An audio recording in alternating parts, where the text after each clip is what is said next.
So if you're in the market for property in New York City, you already probably have a pretty good idea of the price range you're looking at, plus hopefully you have a really solid concept of how much money you're going to need in the bank to complete your purchase. All real estate purchases require a down payment of at least 10% of the purchase price, and in some cases that could go up to 50% down. But have you included in your calculations what your closing costs are going to be? In this video, I'm going to explain in detail what closing costs you can expect when purchasing a condo, a co-op, or townhome. Even if you're a first-time home buyer, watching this video will turn you into a savvy and experienced real estate investor in any urban real estate market, so stick around.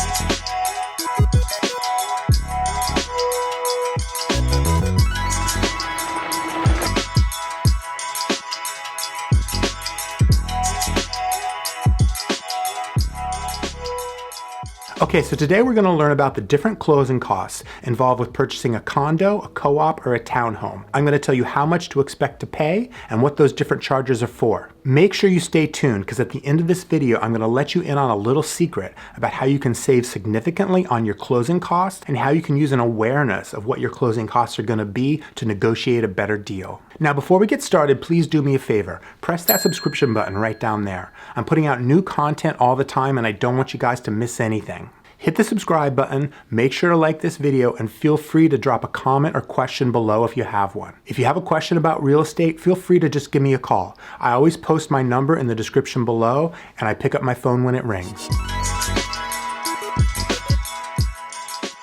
Okay, I'm going to give you the goods up top. I'm going to give you a general expectation of what to expect for closing costs. A general rule when you're doing your calculations ahead of time is to add 2 to 5% of your sale price as an expected closing cost when purchasing a condo, a co-op, or a townhome. If your selling price is over $1 million, which is easy to do in New York City, you can expect your closing costs to be the upper end of that range. That's because of New York State's mansion tax, which we'll get into a little more later. If you're buying a newly constructed condo, in other words, you're buying directly from a developer, you can expect your closing costs to be 5% or more. Now, there are three main types of property for sale in New York City. There's co-ops, which make up the largest share of the market at about 70%. And then there's condos and townhomes, which can be either single-family townhomes or multifamily dwellings. Now, there's some differences in closing costs in these different types of property, but first I'm going to go over the closing costs that apply to all of these situations.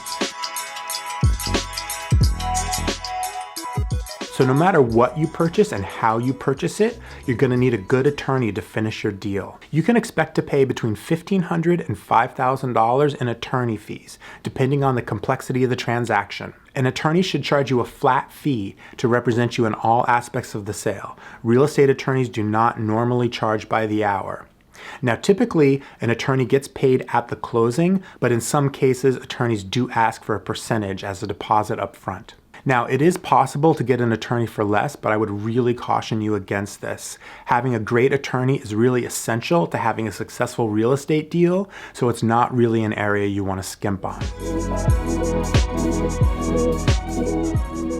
Now, unless you're paying cash, you're going to need to get a loan to finance your purchase. Banks and mortgage brokers charge various fees to process and complete your loan application. Bank fees can include fees for an application, bank attorney fees, credit check fees, and appraisal fees. You can expect to pay $3,000 to $4,000 in fees connected with getting your mortgage, but banks are required by law to disclose all the fees to you in writing within 3 days of getting your application. Now, this is an area where you can save by shopping around and just asking for some of the fees to be waived. Banks are very competitive with each other, so they'll do whatever they can to get you the best deal. A lot of times it is worth it to take a mortgage from a bank with a slightly higher interest rate if you're going to save significantly on the fees the bank is going to charge you to get that mortgage. Okay, so the next closing cost we're going to talk about is administered by New York State, but it primarily affects homeowners in New York City, and nobody likes this one. It's the mansion tax. If your sale price is over $1 million, you're going to have to pay the mansion tax. Currently, the mansion tax is 1% of sales that are $1 million to $1.999 million, and it increases up to 3.9% of sales above $25 million. If your purchase is under $1 million, you're not going to have to worry about that, but otherwise, it's something you need to plan for. Okay, if you're buying any type of property that has an HOA or a board, there's going to be building fees. Buildings typically charge an application fee of between $500 and $700, and there's also move-in, move-out fees that are in the hundreds to sometimes thousands of dollars. Now, these can either be move-in, move-out fees, or it can be a deposit. Sometimes it's a partially refundable deposit. It's different for every building, but it's something you need to check on up front. So now we're getting down to the nitty-gritty. There's major differences between purchasing a condo or a co-op, and I've put out videos about that before. There's also differences in their closing costs. If you're purchasing a condo or a townhouse, you're purchasing real property that you will receive a title for. There are fees associated with that. You will have to pay title insurance. This is an insurance policy that protects you and your bank against any undisclosed defects on the title to the property you're purchasing. If defects arise down the road, this policy will cover you up to the purchase price of your home. You can also choose to purchase what's called a market value rider, which will increase the value of your title insurance policy as the value of your home rises. A good estimate of the cost of title insurance is 0.45% of the sale price. You will also have to pay a mortgage recording tax on the size of the loan that you're taking in your mortgage. This is 1.8% on loan amounts under $500,000 and 1.925% on loan amounts over $500,000. As an example, the purchase of a $1 million condo with an $800,000 mortgage would result in a mortgage recording tax of $15,400. Now, if you're buying a co-op, you're not going to have to worry about a lot of these charges because you're not actually going to receive a title on your property. Instead, you're technically buying shares in the cooperative corporation. But most co-ops do charge a flip tax. This is a fee that's assessed to the seller as a percentage of the sale price when the unit sells. Now, a lot of sellers try to pass this on to their buyer, and we'll talk about that more later. Now, the flip tax is anywhere between 1% and 5% of the sale price, and it's charged by the building, and that fee goes back into the building coffers.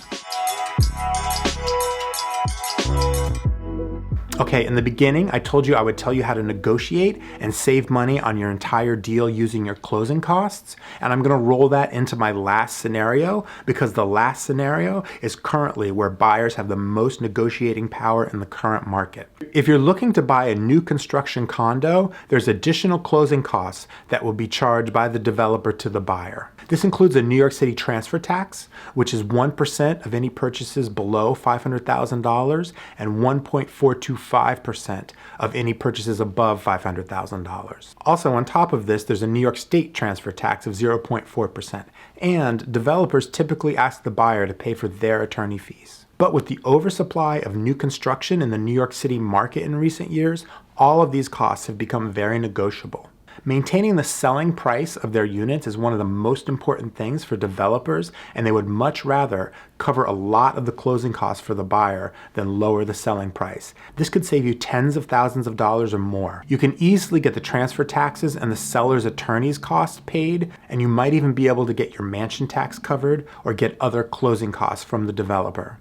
This is a way for the developer to give you a discount, but not actually lower the selling price that's going to be recorded in that sale. Likewise, if you're buying a resale from a single unit owner, closing costs are a great way to negotiate.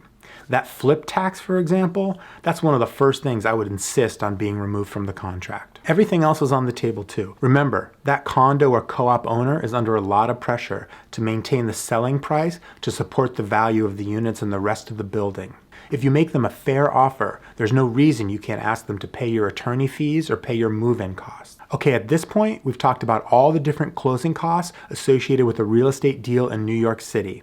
You're better prepared, you're better educated, and you're ready to negotiate to get yourself the best deal possible. Good luck.